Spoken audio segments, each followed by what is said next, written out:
Okay, let's talk about two different chip shots that will make a big difference when you next play golf. The first one is going to be a very, very simple technique, and all you're going to do is you're going to just adopt a very similar method to what you would do when it comes to putting. And I'm somebody who putts with my lead hand beneath my trail hand like so, and that way that kind of always makes me feel like that club stays nice and stable.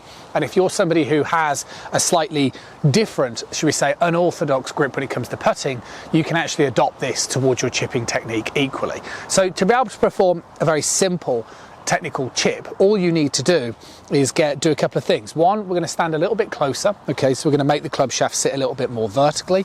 That's absolutely fine. Even if the heel of the golf club starts to lift up a little bit, again, that's not going to cause us any problem.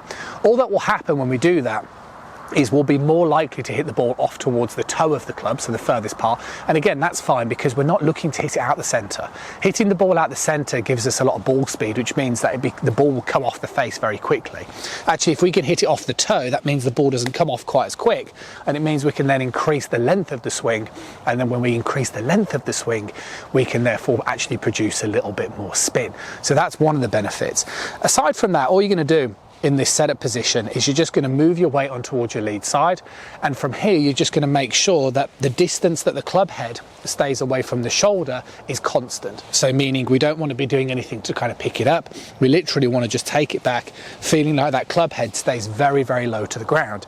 And what that will do, depending on the lie that you practice, but that will produce a very sweet contact, produce a little bit of that sort of checky effect, and it will give you a very basic chip and run shot. Now, when it comes to circumstances where you need a little bit more loft, what we don't want to do, or I'm not a massive fan of, unless it's like a proper lob shot, is trying to consciously break the wrist down. Okay, so I'm not a massive lover of the idea of trying to really throw the club head underneath the golf ball. The main reason for that, I suppose, is just with golfers that I work with, you know, people that come to visit for lessons, but also students that I work with online, we're trying to just make sure that we're not making any silly mistakes when it comes to short game shots, and therefore introducing lots of different techniques for people that don't have a lot of time to practice, for me, just doesn't make sense. But we do need the option to be able to perform a slightly higher shot. The way you're going to do that is quite simply just open the club face. Okay, so as if I was aiming towards you guys, instead of my club face being slightly kind of facing towards you, I'm going to open it more so it's now aiming more towards the right hand side. From here, all I'm now going to do is just get more of a sense that I'm swinging slightly out to in.